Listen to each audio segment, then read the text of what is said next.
This video is sponsored by Skillshare. If, like me, you like making things either as a hobby, a business, or to produce something to share with others, and this channel has been all three, then you'll probably not know how to do everything right off the bat. And Skillshare is an online learning community where creative people can share their talents through thousands of classes on vast amounts of topics. And sometimes the skills might not be something tangible like photography or illustration, but an essential way of being creative in the best way. For example, Greg McEwen has produced a great class on productivity, providing guidance to produce best quality output from the little amount of time or resources you have so you don't feel overwhelmed and give up. And as the classes are online, you can take them at your own pace instead of running to anyone else's schedule.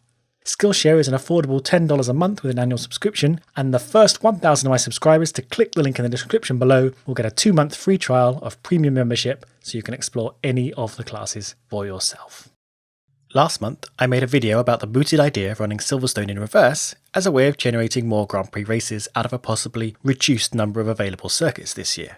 Now, while reversing the direction of an existing circuit proved to be extremely difficult and expensive, we also noted that a lot of modern Grade 1 circuits had several configurations available.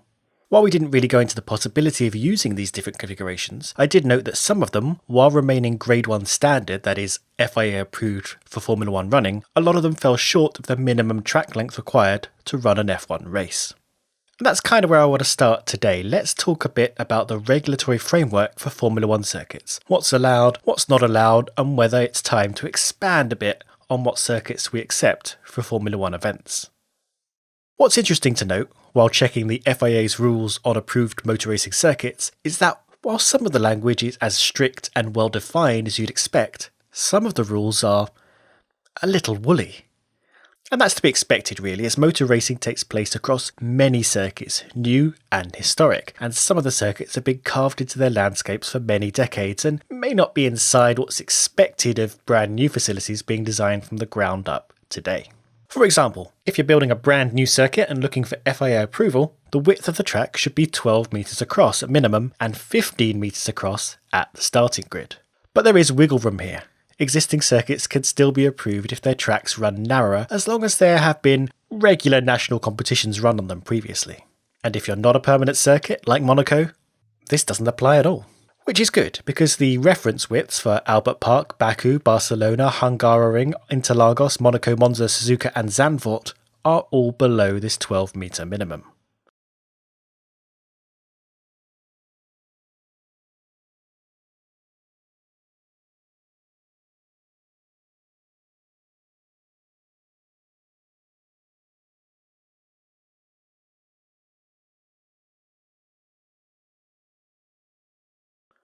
Now, you also can't change the width of the track suddenly. Track widths have to taper at a rate of no more aggressively than 1 metre across per 20 metres travelled. A wider track allows the cars to race more effectively and with a margin of safety the FIA prefer these days. The FIA are in this weird position of expecting higher safety from tracks, but also accepting older tracks fall outside of their preferred measurements. I think they manage to balance quite well, considering some old favourites like Monaco and Spa do fall outside in a number of areas. Monaco in particular is like the favoured older son who can get away with anything, with its parents singing its praises at every opportunity while turning a blind eye to its worst attributes. For example, Monaco falls quite a bit short of the minimum required length for Formula 1 circuits. For clarity on measuring length here, while most circuit calculations and regulations relate to the expected racing line through the track, the length of the circuit is measured by the centre line of the track. To run a Formula 1 Grand Prix, a circuit has to be longer than 3.5 kilometres, and it is recommended that new circuits, see the bendy caveat here, are no longer than 7 kilometres. Almost every circuit falls between these two limits, with the exception of 2. Spa-Francorchamps is actually very slightly over the recommended limit at 7.004 kilometres, a limit only exceeded in 2007 when they fiddled with the bus stop chicane to make it stop looking like a bus stop. Monaco at 3.337 kilometres is almost 5% short of the minimum required length, but Monaco is quite special in a few ways. Now, having maximum minimum bounds on a track does make some sense. If your track is incredibly long, then your event becomes more expensive, less safe, and more complicated to run. A very long track will require more marshal posts, timing equipment, and cameras all the way down its length. It will also make medical intervention in the event of a serious injury all the more difficult. If there is a serious crash on the far side of the track, the medical car and/or ambulance has to travel all the way around the length of the track to get to the scene of the accident. You could temper this though by creating emergency inroads inside the track that are closed to the public during an active session, or by stationing multiple medical cars at various intervals around the track if you wanted to make an exception for a longer mega track on the calendar. Of course, with a very long track, you also get into the problem of the track being a bit too sparse, with spectators seeing cars far less frequently than they would do if the cars were on a shorter track with shorter lap times. A much shorter track though, and you start to get into the too crowded territory.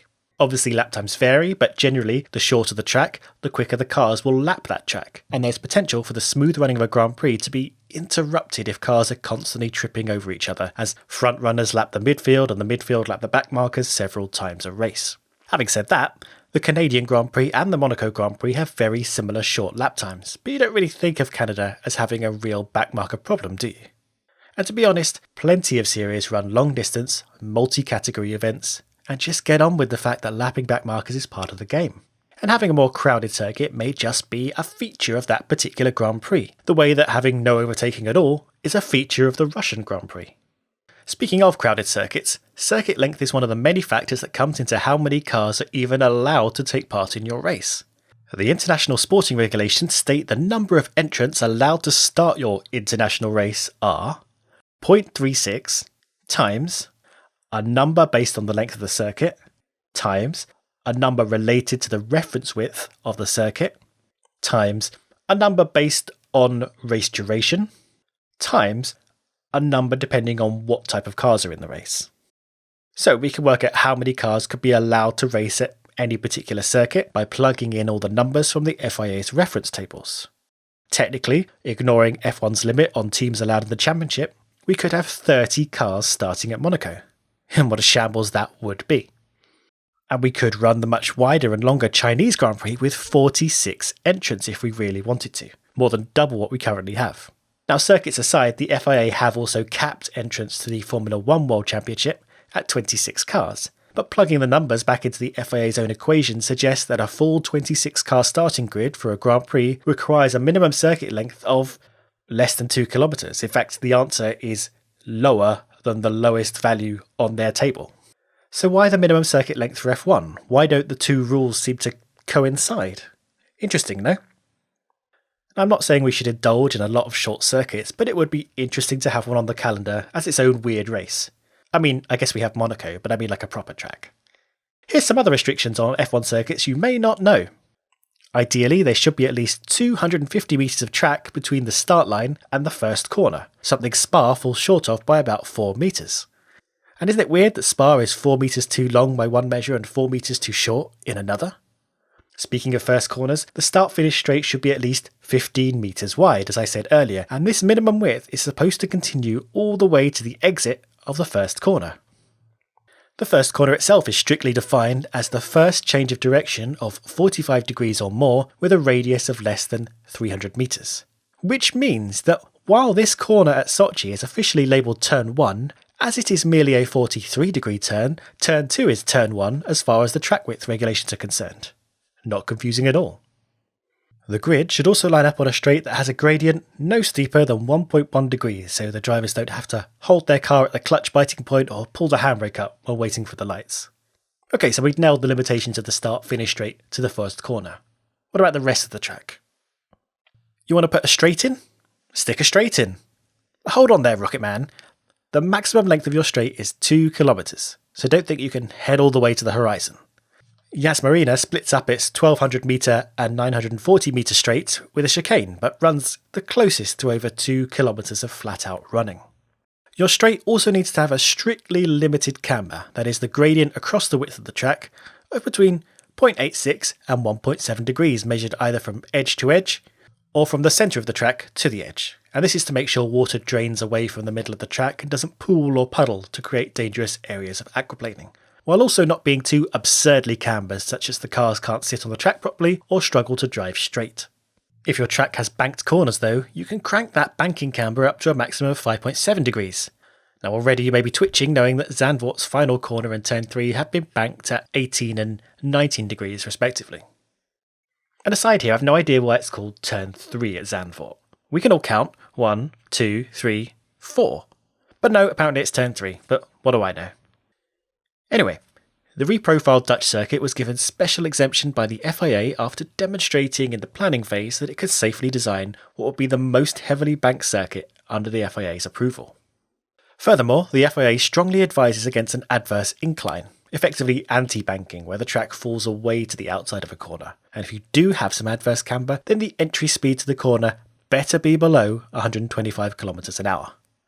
Camber helps you round the corner as it pulls you into the bend by shifting some of the direction of the weight to point inside.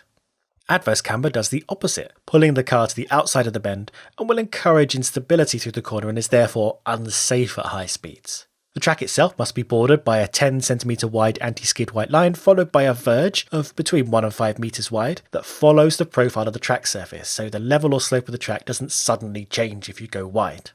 Any runoff area thereafter has to follow smoothly from the verge and not slope to more than 14 degrees upwards or 1.7 degrees downwards. Though interestingly, gravel traps are allowed to be more steeply inclined. With Zandvoort joining the calendar and dumping some pre-existing rules of track design in the bin to bring us rainbow road-like ribbons of banking, here's hoping future tracks can make a case for shaking things up and expanding the horizons of future Formula 1 Grand Prix.